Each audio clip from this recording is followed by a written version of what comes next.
अब शुरू करते हैं सुपरफास्ट खबरों का सिलसिला। प्रदेश में सरकार ने जिलों के प्रभारी मंत्री बदले हैं। कैबिनेट सचिवालय ने आदेश जारी कर दिया। बीडी कल्ला को श्री गंगानगर और हनुमानगढ़ का प्रभारी बनाया गया तो शांति धारीवाल के पास जयपुर का प्रभार बना रहेगा। सरकारी मुख्य सचेतक और उप मुख्य सचेतक को भी जिलों का प्रभार दिया गया। हाल के वर्षों में पहली बार ऐसा प्रयोग किया गया है। सरकारी मुख्य सचेतक महेश जोशी को भरतपुर का प्रभार, उप मुख्य सचेतक महेंद्र चौधरी को सीएम के गृह जिले का जोधपुर का प्रभार दिया गया है।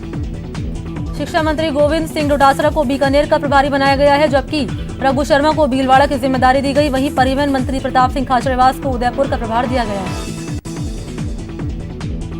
भंवर सिंह भाटी को चूरू का प्रभारी मंत्री बनाया गया तो वहीं सुखराम विश्नोई को बाड़मेर जैसलमेर की जिम्मेदारी दी गई। वहीं अशोक चांदना को करौली दौसा का प्रभारी बनाया गया है। बिहार विधानसभा चुनाव से पहले प्रधानमंत्री मोदी ने बिहार को दूसरी किस्त की सौगात दी। पीएम ने 901 करोड़ की योजनाओं की शुरुआत की। बांका और हरिसिद्धि में एलपीजी प्लांट की शुरुआत की। इस मौके पर पीएम मोदी ने कहा कि नए भारत और नए बिहार की पहचान को मजबूत करना है। बिहार के विकास में नीतीश की अहम भूमिका है। साथ ही पीएम मोदी ने कहा कि बिहार में सामर्थ्य की कमी नहीं है। राजनीतिक कारणों से बिहार अब तक पीछे है। पूर्व केंद्रीय मंत्री रघुवंश प्रसाद सिंह का दिल्ली एम्स में आज निधन हो गया। तबियत खराब होने के बाद उन्हें एम्स में भर्ती कराया गया था। रघुवंश प्रसाद सिंह एम्स के आईसीयू वार्ड में भर्ती थे। 2 दिन पहले उनकी हालत बिगड़ गई थी। सांस लेने में परेशानी होने के चलते उन्हें वेंटिलेटर पर रखा गया था। प्रधानमंत्री नरेंद्र मोदी ने आरजेडी के वरिष्ठ नेता रघुवंश प्रसाद सिंह के निधन पर गहरा शोक व्यक्त किया। पीएम मोदी ने कहा कि बिहार के दिग्गज नेता रघुवंश प्रसाद सिंह हमारे बीच नहीं है, मैं उन्हें नमन करता हूं। पूर्व केंद्रीय मंत्री रघुवंश प्रसाद सिंह के निधन पर रक्षा मंत्री राजनाथ सिंह, आरजेडी सुप्रीमो लालू यादव ने शोक व्यक्त किया। कांग्रेस नेता राहुल गांधी ने भी रघुवंश प्रसाद सिंह के निधन पर शोक जताया। ट्वीट कर राहुल गांधी ने श्रद्धांजलि दी। केंद्रीय गृह मंत्री अमित शाह शनिवार देर रात दोबारा एम्स में भर्ती हुए। कोरोना से उबरने के बाद उन्हें हेल्थ से जुड़ी समस्याओं से जूझना पड़ रहा है। 31 अगस्त को उन्हें एम्स से डिस्चार्ज किया गया था। मुंबई में शिव सैनिकों के हमले के शिकार हुए पूर्व नौसैनिक मदन शर्मा ने राज्यसभा सांसद रामदास अठावले से मुलाकात की। इस दौरान मदन शर्मा ने कहा कि महाराष्ट्र में कानून व्यवस्था बिगड़ चुकी है। साथ ही मदन शर्मा ने कहा कि अब यहां राष्ट्रपति शासन लागू कर देना चाहिए। कंगना रनौत और महाराष्ट्र सरकार के बीच विवाद काफी बड़ा हुआ है। इस बीच कंगना रनौत महाराष्ट्र के राज्यपाल भगत सिंह कोश्यारी से थोड़ी देर में मुलाकात करेंगी। माना जा रहा है कि इस मुलाकात में कंगना रनौत राज्यपाल के सामने बीएमसी द्वारा उनके दफ्तर को तोड़े जाने और सरकार को लेकर अपनी बात रख सकती है। शिवसेना के संपादकीय सामना में एक बार फिर अभिनेत्री कंगना रनौत और बीजेपी पर हमला किया गया है। सामना में लिखा गया कि मुंबई को पाकिस्तान कहने वाली एक नटी अभिनेत्री के पीछे कौन है। महाराष्ट्र के भूमि पुत्रों को एक हो जाना चाहिए, ये मुश्किल दौर आ गया है। सामना में एक्टर अक्षय कुमार पर भी तंज कसा गया। लिखा गया कि अक्षय कुमार को मुंबई ने काफी कुछ दिया। उन्होंने इस सपनों के शहर में अपार सफलता पाई, लेकिन फिर भी उन्होंने कंगना के खिलाफ एक शब्द नहीं बोला। नारकोटिक्स कंट्रोल ब्यूरो की मुंबई यूनिट ने सुशांत सिंह मामले में ड्रग डीलर करमजीत सिंह आनंद उर्फ केजे को गिरफ्तार किया। केजे के पास से गांजा और चरस बरामद किया गया। इसके अलावा ड्यून एंथोनी फर्नांडिस समेत 2 और ड्रग्स पैडलर को दादर वेस्ट इलाके से पकड़ा गया, जिनके पास से 500 ग्राम गांजा मिला है।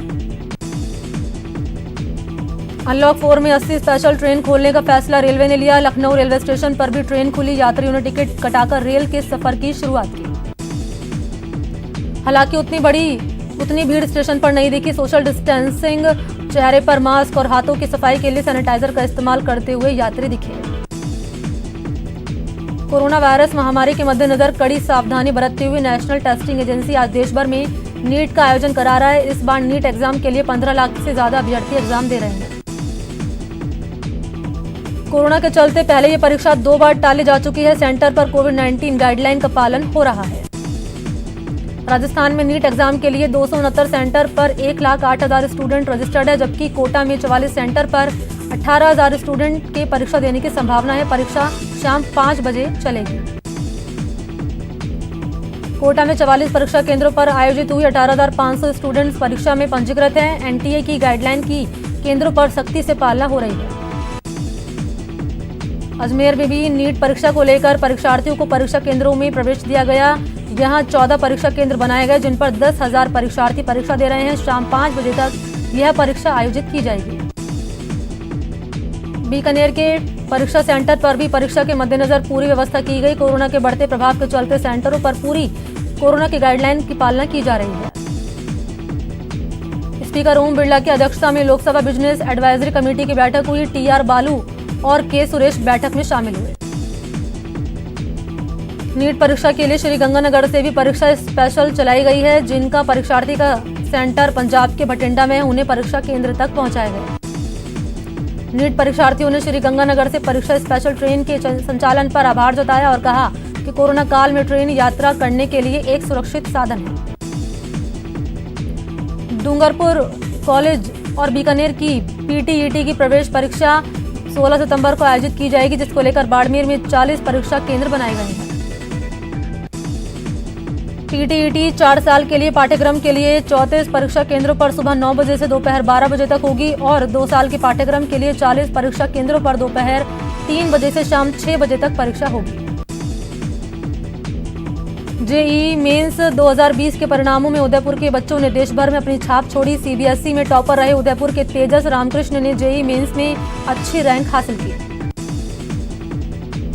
तेजस ने देश भर में 272वां स्थान हासिल कर दक्षिणी राजस्थान में सबसे ज्यादा अंक हासिल किए। वहीं गर्ल कैटेगरी में लिपिका राजपाल ने उदयपुर में टॉप किया।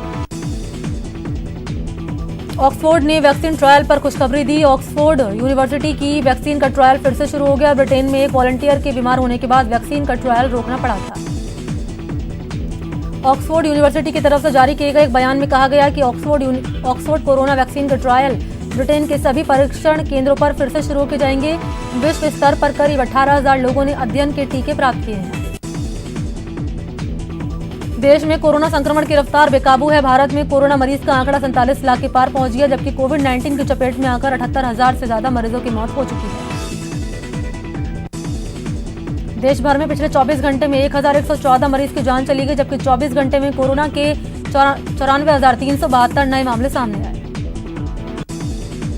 राजस्थान में कोरोना पॉजिटिव का आंकड़ा 1,14,36 तक पहुंच गया। मौत का आंकड़ा 1,228 तक पहुंच गया। आज प्रदेश में रिकॉर्ड 731 नए पॉजिटिव केस सामने आए, जबकि 7 मरीजों की एक दिन में मौत हुई। जयपुर में कोरोना पॉजिटिव की संख्या 14,758 हो गई। कोरोना से मरने वाले की संख्या 299 हो गई है। राजधानी में एक दिन में 101 नए पॉजिटिव केस मिले, जबकि कोरोना से 2 लोगों की मौत हो गई है। राजस्थान विधानसभा में कोरोना ने दस्तक दी। लगभग 20 कर्मचारियों को आने से मना किया गया। कर्मचारियों को वर्क फ्रॉम होम किया गया। अध्यक्ष कार्यालय, मुख्य सचेतक कार्यालय, सदन शाखा लॉक है। बूंदी में कोरोना संक्रमण के 43 केस सामने आए। प्रशासन ने पीड़ितों के संपर्क में आए लोगों की पहचान शुरू की। जिले में कोरोना संक्रमित की आंकड़ा 1,259 से बढ़कर 1,302 हो गया है। एसएमएस कंपनी की लापरवाही के चलते 3 दिनों में ही 91 कर्मचारियों के कोरोना पॉजिटिव हो गए, जिसके चलते जिला कलेक्टर ने 14 सितंबर की आधी रात तक कर्फ्यू लगा दिया है। जिला कलेक्टर यूडी खान ने कर्फ्यू चौक ग्रस्त आवासीय कॉलोनी का निरीक्षण कर मनरेगा कार्यों का भी निरीक्षण किया। कोटा में आज भी प्लाज्मा डोनेशन कार्यक्रम का आयोजन किया गया। एमबीएस के ब्लड बैंक में पहुंचकर एक युवा इंजीनियर ने प्लाज्मा डोनेट कर मिसाल कायम की। शहर का प्लाज्मा अभियान इस कदर गति पकड़ चुका है कि अब तक 130 लोग प्लाज्मा डोनेशन कर चुके हैं। बीकानेर के नोखा में चोरों ने घर में घुसकर चोरी की वारदात को अंजाम दिया। नोखा के जेंगला गांव में बीजेपी नेता हेतराम गोदारा के घर में देर रात चोर घुस गए। लोग घर में ही सो रहे थे। मौके पर पहुंची और मामले की जांच में जुटी पुलिस। वहीं चोर 250 ग्राम सोना, 500 ग्राम चांदी के आभूषण, 45,000 रुपए नकदी लेकर फरार हो गए।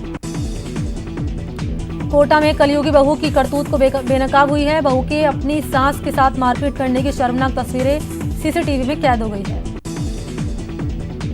जिसके बाद बुजुर्ग पीड़िता ने अपनी बेटी और रिश्तेदारों के साथ विज्ञाननगर थाने में अपनी बहू और बेटे के खिलाफ शिकायत दर्ज करवाई है। पुलिस ने सीसीटीवी फुटेज के आधार पर मामले की जांच शुरू की।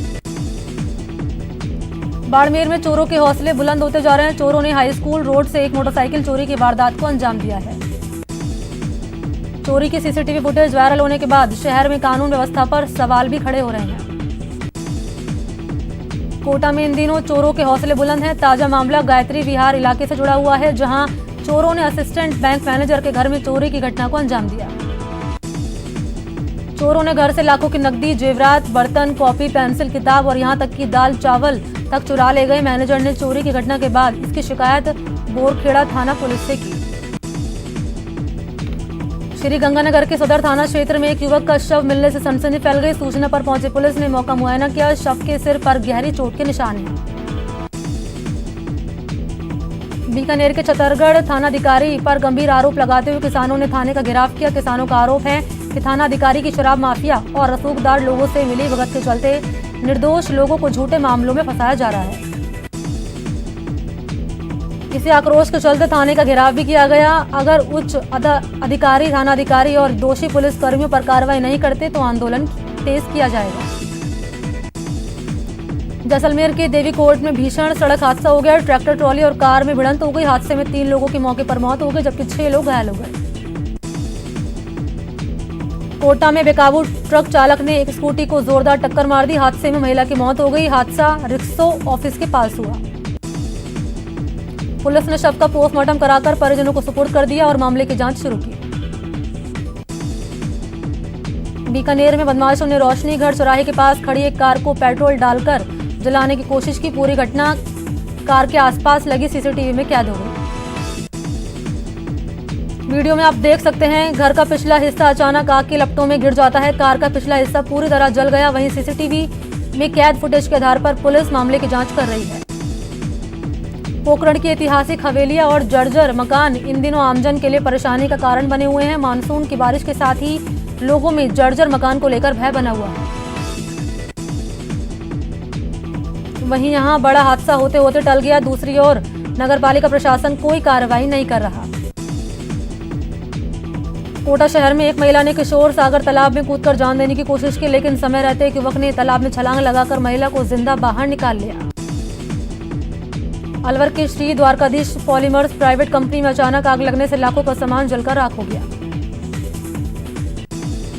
सूचना के बाद पहुंची स्थानीय पुलिस और दमकल की गाड़ियों ने समय रहते आग पर काबू पा लिया, जिसकी वजह से जान माल को नुकसान नहीं हुआ। फिलहाल शॉर्ट सर्किट के चलते कारणों की तलाश की जा रही है। अलवर के नजदीक अरावली की पहाड़ियों में हाथी कुंड में वर्षा का पानी भरा हुआ है और बड़ी संख्या में छोटे बच्चे जान जोखिम में डालकर स्नान कर रहे हैं, जिससे कोई भी बड़ा हादसा हो सकता है। भारतीय सेना ने चयनित होने के बाद ट्रेनिंग कर अपने गांव लौटे एक जवान का ग्रामीणों ने जोरदार स्वागत किया। उदयपुर के मीनार इलाके में भरत मीनारिया जब पहली बार अपने गांव पहुंचे, परिवारजनों और ग्रामीणों ने जमकर जश्न मनाया। हरियाणा में किसानों पर लाठी चार्ज और केंद्र सरकार के कृषि संबंधी अध्यादेश के विरोध में किसानों का आंदोलन जारी है। ट्रैक्टर ट्रॉलियों पर काला झंडा लगाकर केंद्र सरकार के खिलाफ किसानों की नारेबाजी जारी है। किसानों का कहना है कि जब तक सरकार किसान विरोधी अध्यादेश पास नहीं करती तब तक उनका आंदोलन जारी रहेगा। किसान महापंचायत अध्यक्ष की मांग है कि सरकार एक राष्ट्र एक बाजार के नाम पर किसानों के साथ छलावा बंद करे। भरतपुर में करीब 4 दशक से चल रहे सिमको माध्यमिक विद्यालय को शिफ्ट करने की कार्रवाई चल रही है। स्कूल को शिफ्ट करने का कारण बिल्डिंग जर्जर होना बताया जा रहा है, जबकि कॉलोनी वासी इसे सिमको प्रशासन की चाल बता रहे हैं। कोटा के रामगंज मंडी उपखंड क्षेत्र के पीपलदा ग्राम पंचायत में पेयजल की समस्या से ग्रामीण परेशान है। एक दिन बीच कर मात्र 30 से 40 मिनट के लिए पेयजल की आपूर्ति की जा रही है, जिसकी वजह से ग्राम पंचायत के अंतर्गत आने वाले गांवों के ग्रामीणों में आक्रोश है। सार्वजनिक नलों पर कम समय के लिए आपूर्ति की जाती है, जिसकी वजह से नल के पास लोगों की लाइन लग जाती है। करौली में बोरवेल में लीकेज के चलते हजारों लीटर पानी पेयजल रोज व्यर्थ हो रहा है, जबकि लीकेज के चलते शहरवासियों को कम दबाव पर आपूर्ति होने के चलते पेयजल संकट का सामना करना पड़ रहा है। नगर परिषद और जलदाय विभाग को बार बार शिकायत देने के बाद भी आमजन की समस्याओं का समाधान नहीं हो रहा, जिसके चलते शहरवासियों में आक्रोश व्याप्त है। कोटा के गिरधरपुरा गांव में बारिश के चलते खेतों पर जाने वाले रास्ते खराब हो गए। ग्रामीणों ने सरकार प्रशासन से मांग की कि खेतों के रास्ते पर ग्रेवल सड़क बनाया जाए। गिरधरपुरा गांव मुकुंदरा टाइगर रिजर्व के अंदर बना हुआ है, जो कि विस्थापन होने वाले गांव की सूची में शामिल है। किसानों का कहना है कि खेतों पर नहीं जाने से फसलों को जंगली जानवर चट कर जाते हैं। चूरू के रतनगढ़ में रेलवे फाटक का बैरिकेड टूटने से फाटक बंद रहा, जिससे वाहन चालकों को काफी परेशानी हुई। बता दें कि बीते 23 दिन में फाटक टूटने की ये तीसरी घटना है। 20 जुलाई को ट्रक और 3 सितंबर को पिकअप की टक्कर से फाटक क्षतिग्रस्त हुआ था। फाटक को दुरुस्त करने का काम देर रात तक चला। चूरू के रतनगढ़ में गंदे पानी की समस्या को लेकर बीजेपी ने नारेबाजी की। राज्य सरकार और प्रशासन के खिलाफ आक्रोश जताया। बीजेपी नगर अध्यक्ष अरविंद इंदौरिया के नेतृत्व में कार्यकर्ताओं ने प्रदर्शन किया। अरविंद इंदौरिया ने बताया कि लंबे समय से परमाणा ताल के पास चूरू रोड पर गंदा पानी जमा है, लेकिन प्रशासन की तरफ से कोई ध्यान नहीं दिया जा रहा। ऐसे में वाहन चालकों के साथ स्थानीय लोग भी खासा परेशान हो रहे हैं। उदयपुर बांसवाड़ा राजमार्ग के डाल तिराहा क्षेत्र में करोड़ों रुपए की बनी सड़क का बुरा हाल है। सड़क पर नालियों का पानी बह रहा है, जिससे करोड़ों की सड़क गड्ढों में तब्दील हो चुकी है। भरतपुर के खिड़नी घाट पर एक धर्मशाला में जेसीआई सखी की ओर से रक्तदान शिविर का आयोजन किया गया। शिविर में महिलाओं ने बढ़ चढ़कर हिस्सा लिया और करीब 40 यूनिट रक्तदान कर मानवता का फर्ज निभाया। अलवर के सरिस्का जंगल के आसपास और अरावली की पहाड़ियों में बसे गांव में आज भी मोबाइल का नेटवर्क मिलना एक सपना है, लेकिन इन गांवों में किसी भी कंपनी का नेटवर्क काम नहीं करता। फोन पर बात करने के लिए गांव के लोगों को गांव से बाहर जाना पड़ता है, यहाँ फिर पेड़ पर चढ़ना पड़ता है। इन गांवों के बच्चों को भी ऑनलाइन पढ़ाई में दिक्कतों का सामना करना पड़ता है। अलवर में प्याज के दामों में बढ़ोतरी होने के बाद किसानों को प्याज के अच्छे दाम रहने की उम्मीद बढ़ गई है, जिसके चलते अलवर जिले में प्याज की बुआई में बढ़ोतरी हुई। जिले में किसान अब पछेती प्याज की बुआई करने में जुट गए हैं। लोकसभा स्पीकर ओम बिरला की पहल पर शुरू किए गए सुपोषित मां अभियान के सुखद परिणाम सामने आने लगे। अभियान की शुरुआती 6 महीने की पंजीकृत हुई थी। लगभग 60 से 70% महिलाओं के स्वास्थ्य में सुधार दर्ज किया जा रहा है। कोटा में आज सामाजिक संस्थाओं ने चंबल नदी सफाई अभियान के तहत भीतरिया कुंड महादेव मंदिर पार्क परिसर की सफाई की। जिले में चंबल नदी सफाई अभियान का कारवा लगातार बढ़ता जा रहा है। कोरोना से हो रही मौत के बाद मृतकों की आत्माओं की शांति के लिए अजमेर व्यापारी महासंघ ने शांति यज्ञ कराया। व्यापारी महासंघ की ओर से आर्य समाज परिसर में विधि विधान से यज्ञ में आहुतियां दी गई। उदयपुर के जावर माइंस थाना क्षेत्र में जावर माता जी के प्राचीन मंदिर में एक शाम जावर माता जी के नाम आयोजित हुई। इस दौरान संतों महंतों ने अपने भजनों की प्रस्तुति दी। भारी संख्या में आए लोगों ने माता जी के दर्शन किए और भव्य जागरण का आनंद लिया। दुनिया भर में कोरोना महामारी के हर दिन करीब 3 लाख नए मामले सामने आ रहे हैं।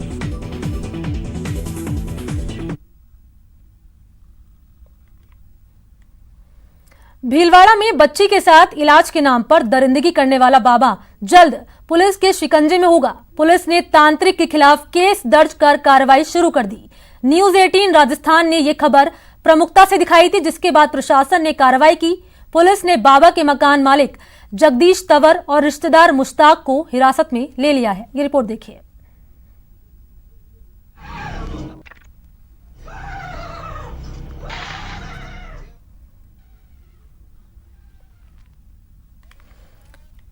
तो भीलवाड़ा में किस तरीके से बच्ची के साथ इलाज के नाम पर दरिंदगी करने वाला बाबा पुलिस के शिकंजे में जल्द ही होगा। आपको बता दें कि न्यूज 18 राजस्थान ने इस खबर को प्रमुखता से दिखाया था, जिसके बाद प्रशासन ने कार्रवाई की। इसी के साथ इस बुलेटिन में इतना ही। नमस्कार।